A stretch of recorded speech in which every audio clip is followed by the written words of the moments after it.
Здравствуйте.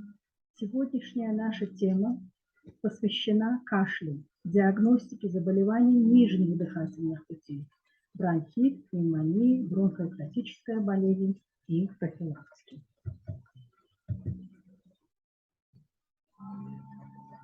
Вы знаете, что легкие уникальны по своему строению и по функциональным возможностям. Механизм защиты легких включает неиммунологические и иммунологические аспекты. К неиммунологическим относятся мукоцеллярный транспорт, это кашель, чихание, легочная апоптоника, элизоцин, лактоферин, антипрессин и сюрфактант. К иммунологическим относятся неспецифические, это гранулоциты и макрофаги, и специфические Т, Б клетки, иммуноглобулины и так далее. Клиническая характеристика кашля при заболеваниях органов дыхания, как мы уже говорили, она различная. Острый бронхит и трахеобронхит характеризуются сухим, навязчивым, переходящим в продуктивный на второй неделе заболевания кашлем. Общая продолжительность кашля при этих заболеваниях составляет от 5 до 7 дней. В пневмонии характер кашля зависит от стадии заболевания. В первые 3-5 дней он сухой, затем становится влажным и выделяется небольшим количеством мокроты. Общая продолжительность кашля при пневмонии составляет от 2 недель до 18 дней. Пневмония – это острое инфекционно-воспалительное заболевание легких с наличием эксудации в альвеолах. Воспалительный процесс нижних дыхательных путей бактериальной этиологии. Классификация пневмонии по клинико-рентгенологическим данным выделяют очаговую, крупозную, лобарную, сегментарную и интерстициальные пневмонии.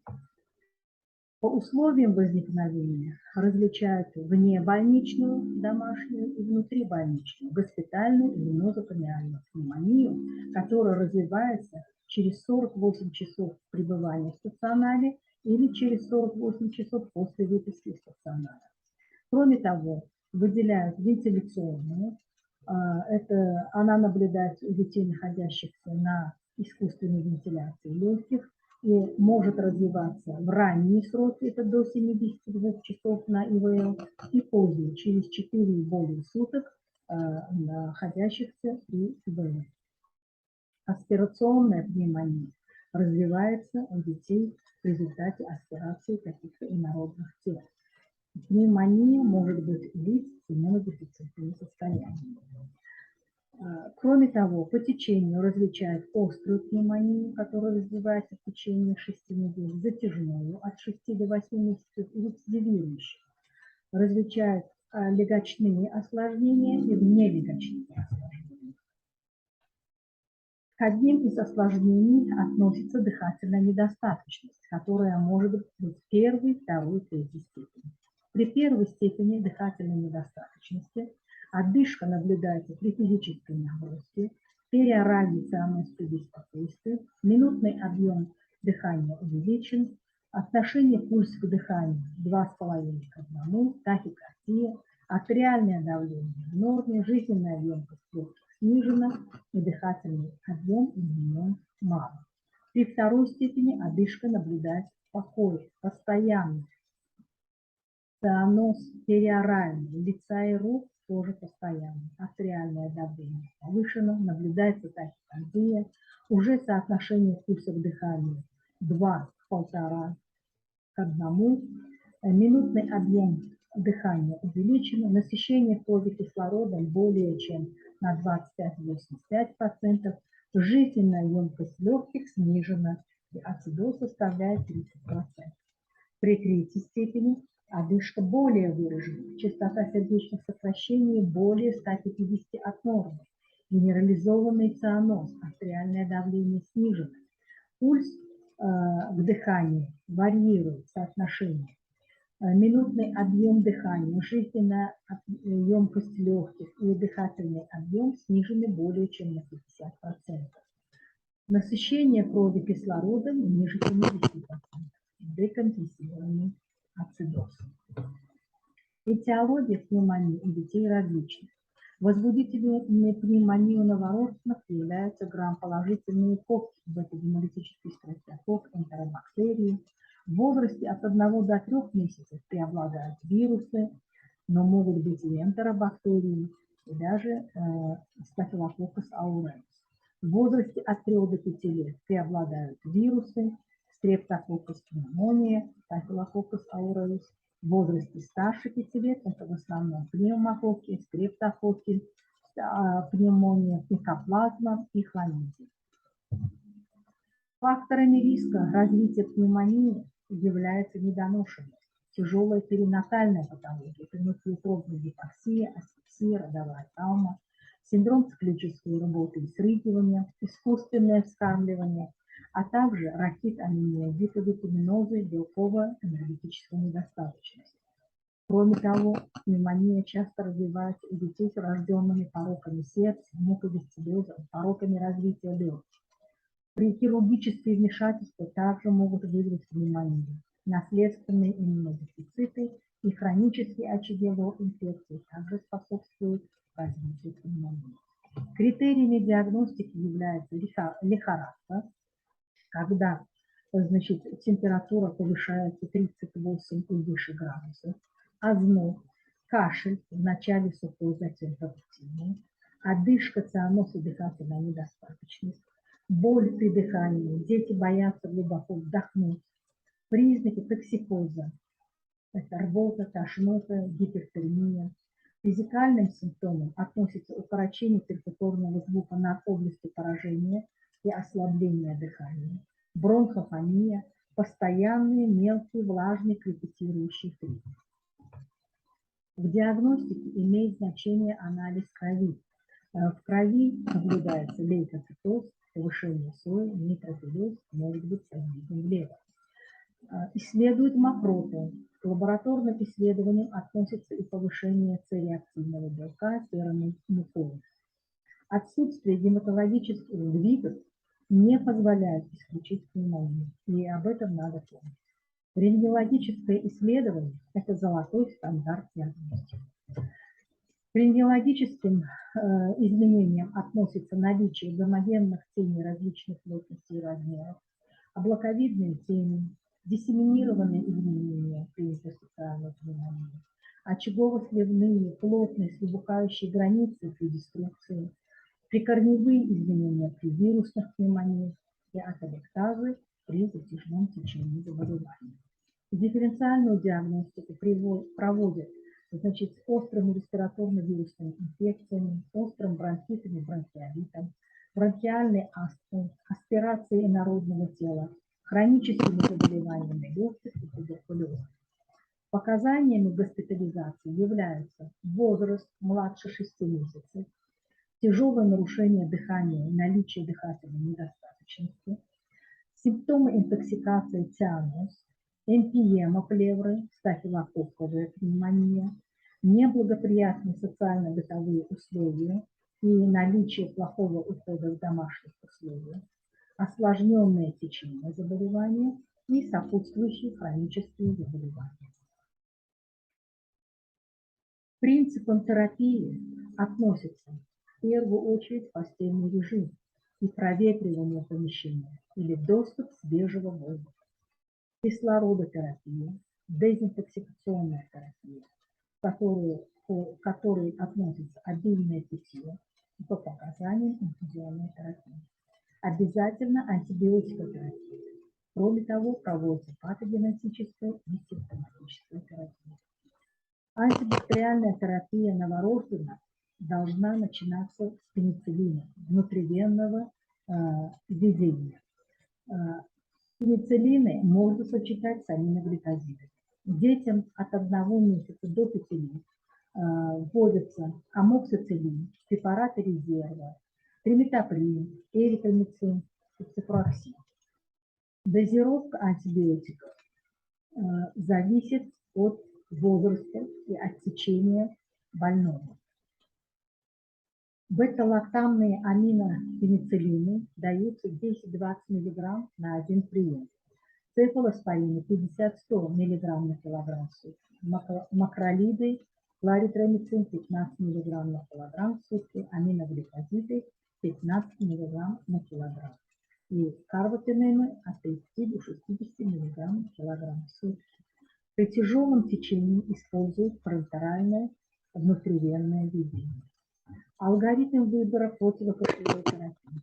Как было сказано на предыдущей лекции, если кашель сухой, навязчивый, нарушает сон и аппетит, необходимо давать комбинированные противокашлевые средства, такие как стоптусин. Если кашель густой, вязкий, плохо откаркивающийся мокротой, муколитик, амбрацол. Если кашель малопродуктивный, легко отделяемый мокротой, тогда даются откаркивающие средства, такие как стоптусин. Если кашель непродуктивный, сухой, навязчивый, изнуряет больного, то он не способствует разжижению патологического процесса в респираторной системе и приводит к развитию различных осложнений. В этих случаях необходимо давать амбросан. Амбросан или амброксол активирует, снижая гидролизирующие ферменты и снижает вязкость мокроты. Он увеличивает мукоцеллярный транспорт мокроты и стимулирует пренатальное развитие легких. В связи с этим улучшается вентиляция легких, уменьшается кашель, улучшается проникновение антибиотиков в слизистую оболочку дыхательных путей и альвеолов. Показания к применению амбросана – это заболевания дыхательных путей с выделением вязкой мокроты. К таким заболеваниям относятся острый бронхит, хронический бронхит, бронхиальная астма, рецидивирующий обструктивный бронхит, бронхопневмония, муковисцидоз, бронхоэстатическая болезнь. Профилактика застойных явлений бронхолегочной системы после каких-то оперативных вмешательств. Отхаркивающие лекарственные средства, они усиливают активность мерцательного эпителия, перистальтики бронхиол, способствуют продвижению мокроты из дыхательных путей и выведению из респираторного тракта. Острый обструктивный бронхит возникает как первый эпизод у детей 2-го и 3-го года жизни. Обструкция развивается на 2-3 день ОРВИ. При повторных эпизодах может быть и в первый день заболевания. Для этого заболевания характерны свистящие хрипы, иногда слышимые на расстоянии и при аускультации на фоне удлиненного выдоха. Кашель при обструктивном бронхите сухой, нечастый, температура умеренная или может в общем отсутствовать. Часто ребенок беспокоен, не отпускает мать, меняет позы в поисках наиболее удобной для него. Нередко у детей даже со значительной обструкцией общее состояние страдает мало, в отличие от пневмонии, при которой доминирует синдром интоксикации. Бронхообструктивный синдром у детей – это совокупность клинических симптомов, отражающих нарушение проходимости бронхов вследствие сужения их просвета. Бронхообструкция – это ведущий признак острых, рецидивирующих и хронических заболеваний легких. Однако бронхообструктивный синдром не является самостоятельной нозологической формой и не может фигурировать в качестве основного диагноза. Причины возникновения бронхообструкции у детей – это возрастные особенности дыхательных путей и грудной клетки, о которых было сказано ранее, респираторная инфекция, парагрипп, аденовирус, микоплазма и другие, особенности иммунитета, пассивное курение, загрязнение окружающей среды и преморбидный фон, недоношенность, отягощенно-аллергологический анамнез, дистрофия и так далее. Заболевания, которые протекают с бронхообструктивным синдромом, это в первую очередь бронхиальная астма, обструктивный бронхит и бронхиолит, облитерирующий бронхиолит, хронический бронхит с облитерацией, аспирационный синдром, инородные тела в трахее бронхопищеводе, хронический бронхит, локальные пневмосклерозы и врожденные пороки развития бронхов. Причины бронхиальной обструкции, как мы уже сказали, это опухоль, инородные тела, стеноз, увеличенные лимфоузлы, если обструкция в крупных дыхательных путях. Если она находится в средних и мелких дыхательных путях, то в основном наблюдается гипертрофия мышц, спазм, отек и перебронхиальное воспаление. Бронхообструктивный синдром часто поражает нижние дыхательные пути и возникает у ребенка кашель, обструктивное диспноя, дистанционные хрипы выслушиваются на расстоянии, сухие или влажные хрипы при аускультации, и больной принимает вынужденное положение. Гиперреактивность бронхов – это такое состояние рецепторов бронхов, когда они резко реагируют на раздражитель бронхоспазма. На картинке приведены бронхи в норме, и при бронхоспазме происходит их сужение. Состояние, сопровождающееся гиперреактивностью бронхов, это пассивное курение. В течение 6 недель после перенесенного острого респираторного заболевания, длительно и часто болеющие дети, рецидивирующий обструктивный бронхит, хронический бронхиолит, бронхит, аллергический ринит и бронхиальная астма. Приведена рентгенография легких, рентгенограммы с усилением и обогащением легочного рисунка при различных состояниях. Диспансеризация проводится в течение 1 года. Дети, перенесшие куртозную пневмонию, наблюдаются в амбулаторных условиях в течение 3 месяцев, если это дети в возрасте до 3 лет, и 2 месяцев, если дети старше 3 лет. Бронхоэктатическая болезнь у детей – это хроническое воспалительное заболевание бронхолегочной системы, характеризующееся патологическим расширением бронхов с бронхоэктазией, гнойно-воспалительным процессом и пневмосклеротическими изменениями в легочной ткани. Этиологические факторы бронхоэктатической болезни – это рецидивирующие неспецифические заболевания легких, врожденные пороки развития аномалии бронхолегочного дерева, детские инфекционные заболевания, корь, коклюш, наследственные заболевания, системные поражения, муковисцидоз, синдром Каппа-Ягера, длительно стоящие народные тела в дыхательных путях. По генезу различают врожденные и приобретенные бронхоэктазы, распространенные односторонние и двусторонние. По форме могут быть цилиндрические, которые составляют около 70%, мешочатые и смешанные. По локализации бронхоэктазов чаще поражается в 46% случаев нижняя доля слива. Клиническая картина бронхоэктатической болезни. Перкуторно выявляется укорочение перкуторного звука над пораженным участком только в случае бронхоэктазии, сопровождающейся аталектазом пораженной легких. Предостение смещено в больную сторону, в сторону аталектаза. При аускультации выслушивается локализованность поражения, проекции пораженного легкого, влажные, разнокалиберные хрипы, иногда крупнопузырчатые, и они исчезают после кашля. Громкие проводные хрипы над здоровым участком легкого также присутствуют. Ослабление дыхания или его перебронхиальный характер выслушивается над зоной поражения. Комплексное обследование при бронхоэктатической болезни включает обзорную рентгенографию, где выявляются цилиндрические бронхоэктазы и чаще средней доли правого легкого. Бронхоскопия, бронхография, компьютерная томография органов грудной клетки, радиоизотопная сцинтиграфия проводятся по показаниям МРТ.